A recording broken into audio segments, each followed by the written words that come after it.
Hey, happy Friday, you guys. We hope you are having a great day, brothers and sisters of the Ask Us Nation.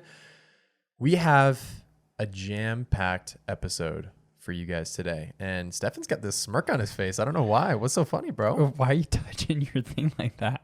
I fidget sometimes. Why you gotta... I could start roasting you right now about the things you've done today. You want to go into it, bro? They're going to see it. They're going to see it They're anyways. going to see it. It's fine. We all have our things, bro. In the wise words of Stefan, get off me. Get off me. That's what you say every time I roast you. You're like, get off me. Yeah. Get off my back, bro. Yeah, you're not wearing your teal Vans today. You lied, by the way. You have another pair of Vans. I have another pair of Vans now. You went and bought those? Yeah, Chasey said that I needed new shoes because all mine are so gross and dirty. When did you get those? Because those look pretty dirty. They're from camp season. Oh, okay. So you wore them all through camp. Yep. That makes sense why they were wrecked so fast. Yep. I was going to say, they look like you've had them for a couple of years And they now. reek too. Oh, yeah. That's awesome. Well, guys, we have a tremendous episode for you guys today. We're going through chapter 15. We have some great takeaways talking about everything from our sin that leads us into isolation. We also talk about this idea of standing up for those that are doing the right thing or are stepping up to the plate in a world that is constantly clashing against the ideas that we hold true in the Bible, and supporting those around you that are being bold and choosing which side you want to be on. Because in the case of the Israelites with Samson, you see contrast to like Gideon and having 300 soldiers. There was 3,000 Israelites that could have been ready to go to war with Samson, but they chose fear and they chose to stay back, which left Samson alone. And so like you have a choice in your life to either stand up for those that are doing the right thing, like leaders around you that are continually growing the kingdom and trying to make an impact. You can do that yourself too, but just supporting those around you. Like, are you going to be someone that sits back in fear of what people are going to say about you, what they're going to do to you? Or are you going to be bold for the gospel? Because Jesus tells us that it's not going to be easy. So we talk about that. And then we also talk about strength and how no matter how strong we think we are in our faith, no matter how many victories we think that we accomplish or conquer, no matter how spiritually high we feel from camp or from a conference or from a season of life, there's always going to be new battles to face. And we're always going to be reminded that we are weak and that we have a flesh, and that as long as we have that, we need God every single day. In the highs and in the lows, we constantly need him. So, Stefan, I don't know if you have anything you want to add to that, but you want to back me up? Was this a pretty solid episode? It's a great episode. And I was just thinking when you were saying that our phrase for this episode should be stay ready. Stay ready? Stay ready. Okay. Okay, guys. Stay ready. Get off me. Good job. Good job, Reverend Stefan. Oh, man. Gosh. Well, love it. Well, with that being said, Stefan, are you ready? I'm ready. Stay ready. I'm staying. I can't even. Let's do this.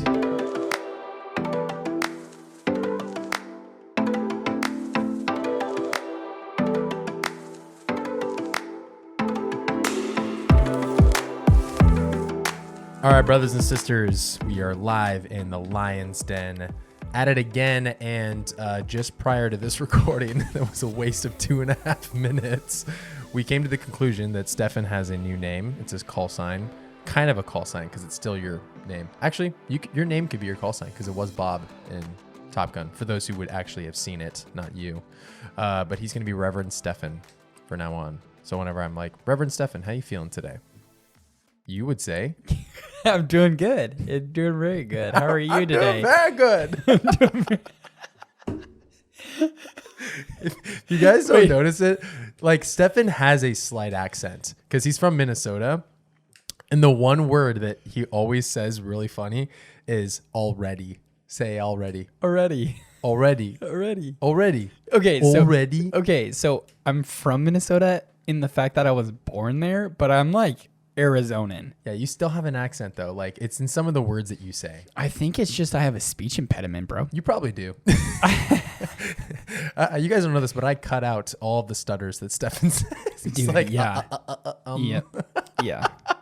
No, you do not have a speech impediment. I think there's just a few words. I think that I just am really bad at pronouncing words. Like, so what was it? So last episode, I was saying the word honorable, and every single Honorable. time I said it, I was like, oh gosh, I think I'm saying that, I'm saying that wrong. All right. I think we understand it. We see you. Yeah. You So got me. anyways, guys, we're jumping into chapter 15. If you've been following along with us in this series, and got some good stuff for you guys coming today. So we're carrying on the story of Samson and his detrimental impact on the Philistines and the Israelites. It seems like he just has negative impact in both directions. But Samson, from chapter 14, carrying on, at the very end of it, we basically see that he gave in to his Philistine fiance and told her the answer to his riddle of that he had taken honey from a dead lion's carcass. And so in doing so, he lost a wager that he had placed with the Philistines. And so he owed them 30 pieces of linen. And instead of him like going to the store and just buying like from Costco, like 30 linen, he murdered 30 Philistines and took their clothes. I'm trying to think, like, was there blood all over them? There had to be. It was an act of disgrace against the Philistines. It wasn't him being like, oh, okay, you won. It's like, no, this is a message to you that this is who I am. Just so dark. Samson is a dark character, dude. He's very dark. If there was a movie about him, people would be like, same guy from... Same guy, right? Different, or is this a different last name? This is not what the Bible says. Then they're going to read it and be like, oh, crap. All those people that are like, I know the Bible. I read my VBS Bible. He's strong. He's strong. No, but he comes back after killing 30 of them and in a fit leaves and just goes home. Yeah. And then he comes back to visit his wife. And this is something that I read in my commentary, is that sometimes in cultures, in a marriage, some of them would live with their spouse. And then sometimes in this culture, you would be married to someone, but you wouldn't live with them, but you would visit them occasionally. And so I think that that's where, in Samson's mind, he thought that that was normal. He might have assumed that as a relationship, but her father didn't. And so instead, when she was left up on the altar with no one, the dude looked to his left and grabbed his best man and was like, all right, you two make love. So Samson loses his best man to his Philistine fiance. And when he finds out about it and he comes back, he is outraged. He is in a fit because he had no idea that that was what had happened. And so what he does is he goes and he grabs 300, it says foxes. Sometimes it's translated as like jackrabbits.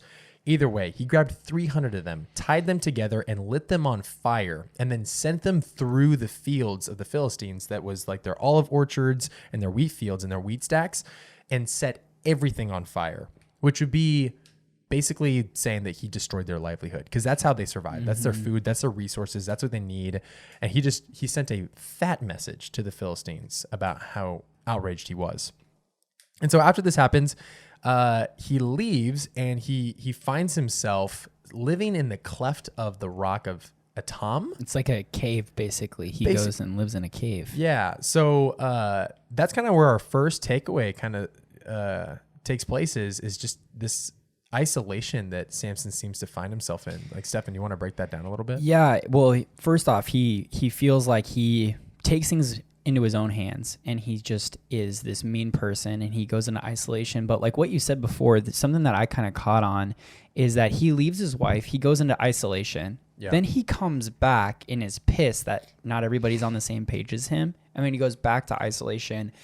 And I think something that I've noticed is people who are in isolation isolate themselves and blame other people for what's going on.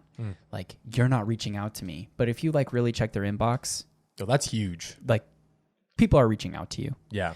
Or, man, I'm so alone, but you're the one that bails on everybody all the time. Right. And so it's like the dad is saying, I thought you hated my daughter. The way that you've treated her is awful. But he comes back and he's like, wait, where's my wife? Like, yeah. he's no, with I've seen this so many times, especially with like, I would say girls more than guys, because girls are big thinkers. Guys just kind of like do life, right? Because there's just a giant rock in our head. And girls will sometimes not reach out to their friends after a while. And they'll say that like the reason why they didn't reach out is because they're like, well, I knew you might've been like going through this or going through that, and I didn't want to like overstep the boundary or whatever. It's like, no, like, you're making excuses and you're assuming the wrong things. Like, I was hurting and I needed you, but you didn't understand me.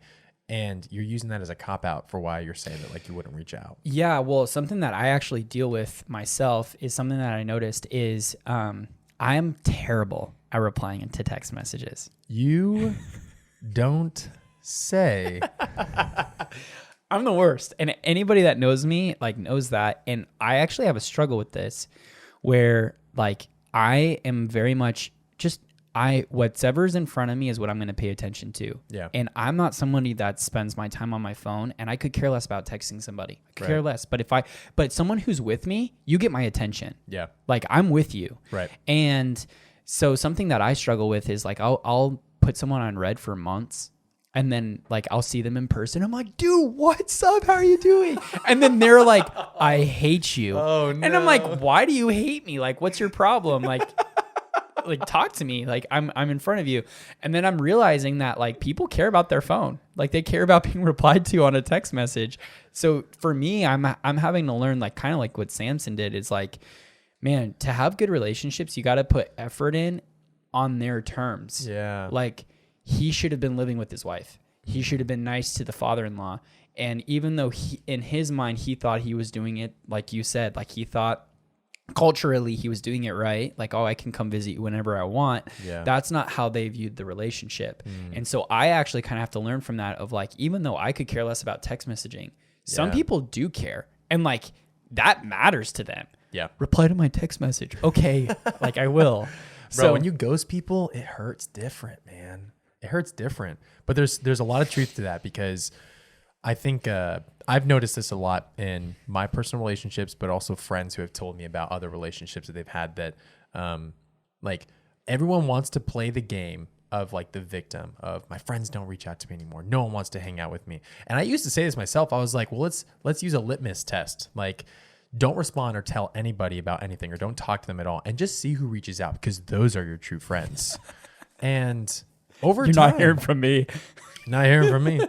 And over time, I just realized I was like, okay, sure. But those are like the exceptional human beings that like really put themselves out there to reach out to people and ask how they're doing. But the majority of us, we're still self-centered, focused on our own lives and our own things. It's one of those out of sight, out of mind kind of things. Yeah, I struggle and with so that. if you don't see them on social media, if you don't see them like around church or around your community, then you're most likely not going to text them. And that's just normal life. But some people create these really unrealistic expectations in their mind where it's like, well, if you truly loved me and you truly cared about me, you would do X, you would do Y. And it's so true. We definitely set unrealistic expectations, but at the same time, seeing the flip side of it, be the one that takes initiative. Mm-hmm. Be the one that reaches out to people. If you want to be an exceptional friend, we've talked about this in a couple of episodes before about how to be a better friend. And one of the things we talk about is taking initiative to reach out to them and ask them how they're doing. You don't have to have a full-on text conversation. It could be a phone call for that matter. But if you're the one to actually be intentional with those relationships and you reach out to them or know how they're doing, one of my friends, for example, always knows our birthdays. He puts it in his calendar and he knows when it is our birthday. So every time our birthday comes around, he'll text them and he'll be like, hey man, happy birthday, or hey girl, like happy birthday. Hope you have a great rest of your day. And you're like, how do you, and they'll send it early in the morning before you would see like a Facebook notification or something. But it's like, you know, my birthday, it shows you care and you want to reach out to me. Like you listen to these things. And he's someone that I look up to as someone that leads a really good example of what it means to be a friend to others. And I could talk forever about it, but the point is, like, be someone who takes initiative and steps out to be intentional with your relationships. Don't be passive in them. Don't just assume that things are great. You never know what people are going through. And if you could be a light in their life, take advantage of that. Move towards that. If God's calling you to do those things, like step into that.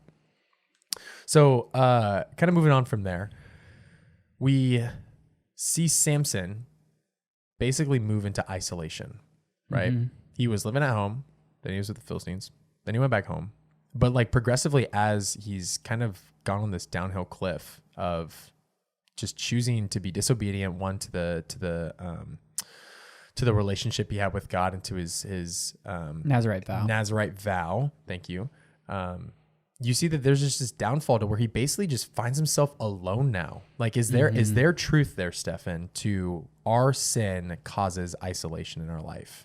100%.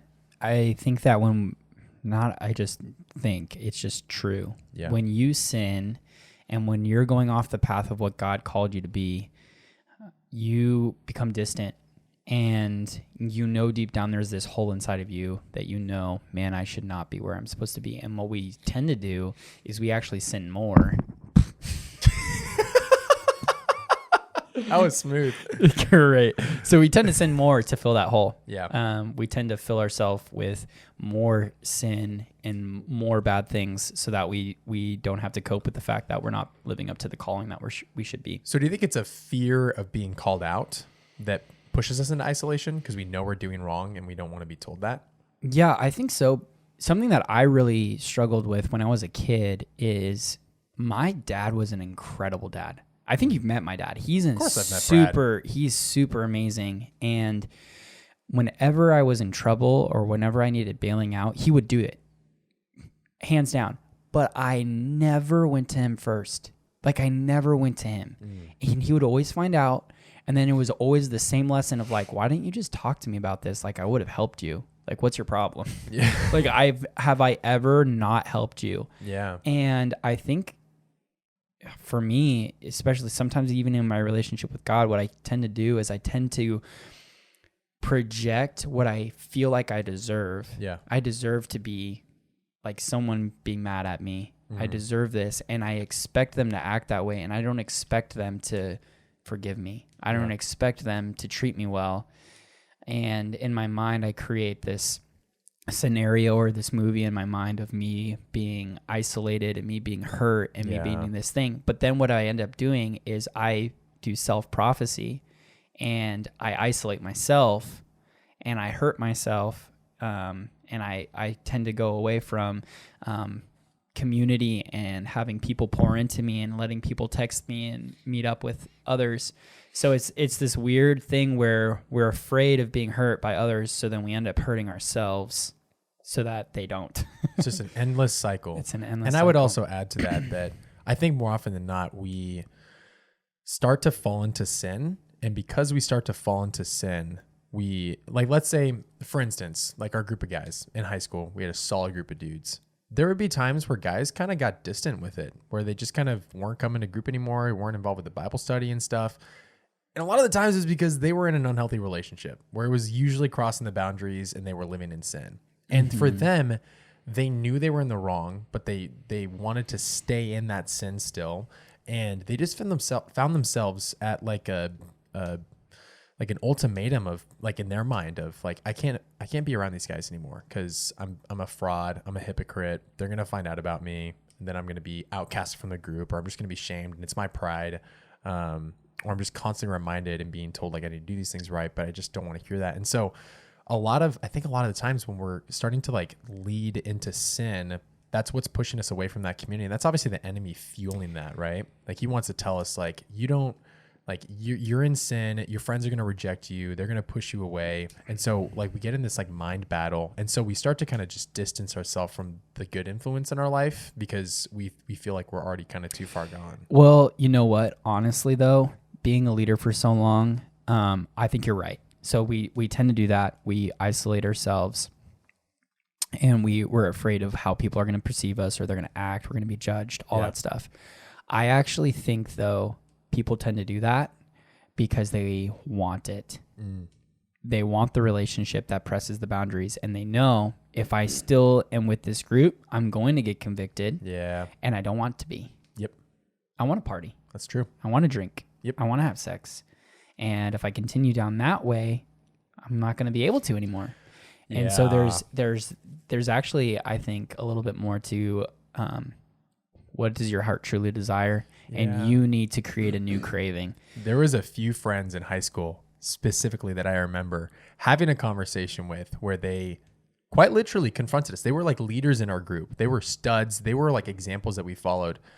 And then all of a sudden they were spending time with the wrong community, the wrong group of people. They were being influenced into things like partying and smoking and sex and all that stuff. And so I remember having an actual conversation that I had with them where they said, we're going to be stepping away from the faith. Like, I know you guys are examples. Like, we know we want you guys to keep doing what you're doing, but we're going to be taking a step away from this group and stuff. And we're like, why? And their example was, we feel like we've been fed cornbread our whole life and we want a taste of sourdough. And I was like, what? Like, how in the world is the book of life cornbread? I'm like, something's up in the brain right there. Yeah. But like, I just remember that situation where they basically said what you're saying, like they wanted it. And so they wanted to separate themselves from our group. That was the analogy they used. I remember that. Yeah. I remember that. And sadly, they're still tasting sourdough. And I feel like I could have handled that situation better as a leader because I did call them out. I think for a while there, what I would do is I would say, hey, you're not allowed to be leading these other guys. Like, I know what you're doing on Saturday night. Like, you got to stop doing that if you want to be the person that's like praying with people. Like, come on. Like, you're using faith as a clout thing. Like, you're not really using it. And then they got to the point where they didn't want to be convicted anymore. So they just chose sourdough. I don't think that, I mean, are you saying you don't think that was the right way to approach it with them? Because I would say that it is, because Jesus is confrontational with those around him about what the calling is, and he allows us the choice to either step into that, which is the narrow road, or the broad road. And I think it's just providing a decision, but I think it was healthier because imagine what influence they would have had on the rest of our group if we would have allowed them continuing that leadership, because then in our eyes, we would have thought, oh, that's okay. That's cool. They're kind of doing these things. And we're kind of like, they're our leaders and we look up to these guys and they're kind of like taking the charge. So, in moderation, like these things are okay. So I feel like that could have like poisoned the group. Kind of like when we talked about back with Gideon and those soldiers and how their impact of their fear and their pride and their selfishness would have impacted the rest of the team. It was right.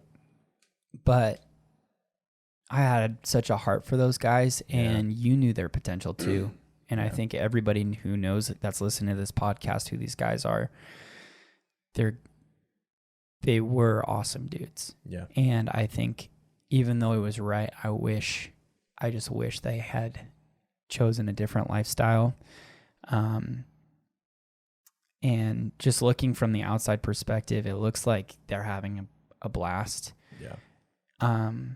But there's no way that it's fulfilling their heart. There's just no way. And I just feel for them because I honestly think that they're one-upping one another and they're not being honest about how they're truly feeling.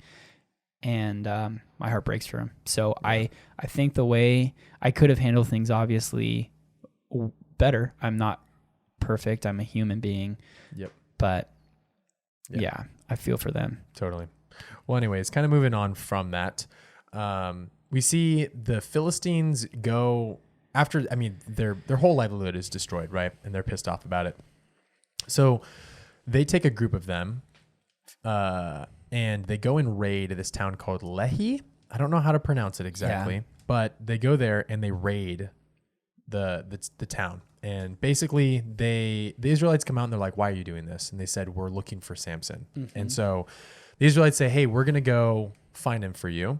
And we'll bring him to you. And so it says that they got 3,000 Israelites to go find Samson. And so they all approached him in his little cleft of the rock and said, hey, like, we need to hand you over to the Philistines. And so Samson says, only if you don't harm me. And so they're like, all right, we'll just bind you and then we'll send you over to them. And so that's what they do. And before we get to that part of the story, there's a really good takeaway here about Israel's response to what the Philistines' pressure was on them and how they handled it. And so I'd love for you to just kind of share a little bit about that. Well, just something that I saw is that there's 3,000 men that corral together to go get Samson. And later on, we see that Samson kills 1,000 Philistines with a jawbone. And if those 3,000 men had just stepped up and fought against the Philistines, they would have overcome them. They outnumbered them 3-1. And I think that's something that we need to just remember is when we're feeling discouraged or when we're feeling pressured by the world, we outnumber them 3-1. We have God on our side. We have Jesus Christ. We have the Holy Spirit in our heart, and we don't need to back down to things and hand over things or compromise our beliefs because we're feeling pressure. We can step up and we can fight and we'll win because we outnumber what's in the world. What's in us is greater than what's in the world. Yeah. And when you think about it, like you were saying, they're already outnumbering them. It was a 3-to-1 ratio, but there was fear involved. And Samson, as arrogant as he was still stepping up against those that were oppressing them. So he was still someone that was standing up for what was right. His methods and his way he went about things, that's another discussion. But the point is that he was stepping up and standing up for what was right. And so the Israelites, instead of getting behind him and being like, hey, like, seems like this guy has some impact. Like this dude's doing some things. Like maybe we should rally behind him and support him in this, because ultimately that's where our freedom's going to be is out of the bondage from the Philistines. But instead they approached it with fear because they were afraid of the Philistines still. So takeaway there, who in your circle or who do you know that is standing up for the things that are unpopular in the world right now, things that are getting them hate, getting them vile language, getting them just attacks over attacks, sometimes even like death threats. Who do you know that is standing up for the right things that you're not supporting, even though you know it's right, because you're living in fear of what the consequences might be of what they'll do to you? Are you afraid of facing that mockery? Are you afraid of being, quote, attacked for your beliefs, like someone ripping you in the comment section or someone going on your page? Like, are you more afraid of man and what they're going to do to you than like standing up for what is right? Because that's what Samson was doing. He still was standing up against them, but the Israelites, they were in fear. And so they decided to just hand over Samson on a plate to them. And Samson was like, I'm still going to do this thing with or without you guys. But the Israelites had an opportunity to be a part of something bigger, to conquer the Philistines. Because by the end of this, we learned that it was just Samson that delivered them from the Philistines.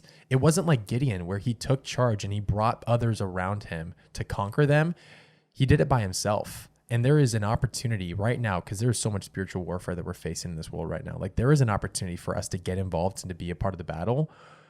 Either way, God's going to work in it, but like you get to choose which side you want to be on. Yeah. And just to go to that, so Samson delivers them later on, but he also has this battle right now where he faces the 1,000 Philistines with the jawbone. Yep. And like we know with the Nazarite vow, you're not allowed to touch dead things, dead carcasses, but he grabs the jawbone and he's holding that dead thing, which would have destroyed the vow.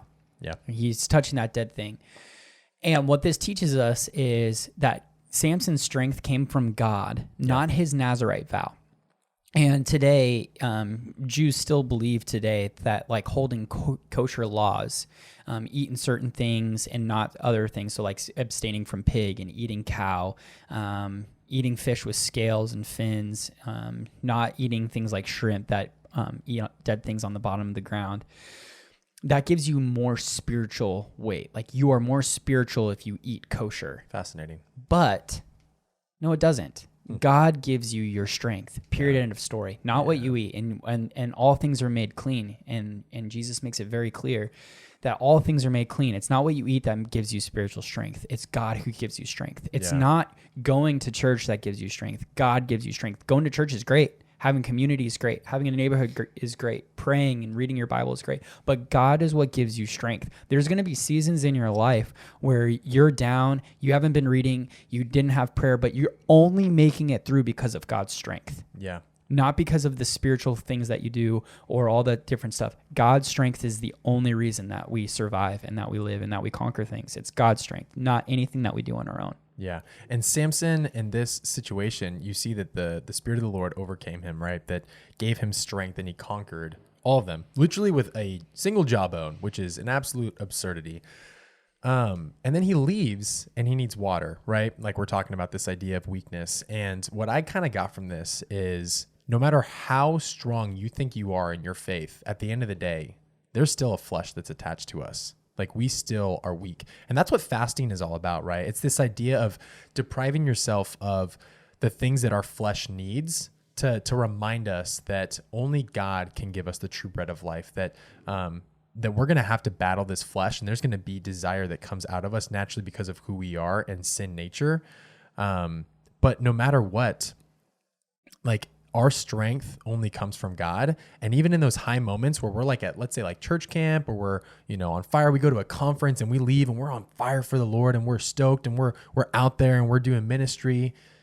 There's going to be times where that kind of fades. It's not there anymore. That high is not there. And there is still weakness in us. And that just proves all the more that we need God every single step of the way, not just in the high moments, but especially in the low moments. Because even when we think, because we're going to see throughout this whole thing that Samson is this prideful, arrogant dude that's like, I have been chosen by God and I have the Spirit of the Lord and I'm an absolute unit. And so he just, this every step of the way, he's never worried about anything because he's like, God's going to take care of me. And we're going to see the downfall of that. But like his arrogance in thinking that he was strong enough for anything that came to him just proved right here that he was weak, and his strength that he thought he had wasn't enough to save him. And he still needed God to come through for him. Yeah. And just bringing this up, and this can just be our last point. We'll end it. We usually say this is our last point. We say 5 more. This will be it. Don't worry. One more thing. But he conquers all these Philistines. He battles them, and it kind of just reminds me. So there's a sermon by this guy Spurgeon, and he talks about how Charles Spurgeon, and he talks about how you can look at all your sin, the heaps and heaps of sin that you've overcome, and the heaps and heaps of battles that you've won, and all this. And Samson's looking at all the stuff that he had just done and conquered, but yet he had a new challenge in front of him. We're always going to have challenges for the rest of our lives. You might not be battling a porn addiction anymore, but there's still going to be something that you need God's strength. You need God to intervene and crack open the rock so that water flows so you're revived. You're going to need that. And the sin that I was facing in high school is not the sin I'm facing today, and I'm thankful that it's less. And the things that I struggle with is less and less and less as I pursue Christ. But you're always going to have a battle in front of you. Every single day, you're going to have to lean on the Lord's strength, and you're going to have to lean on God to provide a miracle for you to press through. Amen, brother. Love it. All right, guys. Well, we hope you loved this episode. If you did, leave us a review, just really quick. Drop those stars. It would mean the world to us. We would appreciate you so much. But other than that, make sure you share this with your friends. Let them know about this podcast and that they could be a part of it, that they can learn from it too and grow along with us as we're reading these chapters. You guys can read this stuff with us. This isn't just for us to read and just share to you guys. We want you involved. So get involved. If you're not following us on social media, check us out at Ask Us Why with 2 Ys on Instagram, or just Ask Us Where for our shop page. Check out our website at askuswhyshop.com. And regardless of all those things, we still love you, and we want you to be a part of the community. And with that being said, we hope you have a great weekend. We love you, and we'll catch you guys in the next episode. Peace out.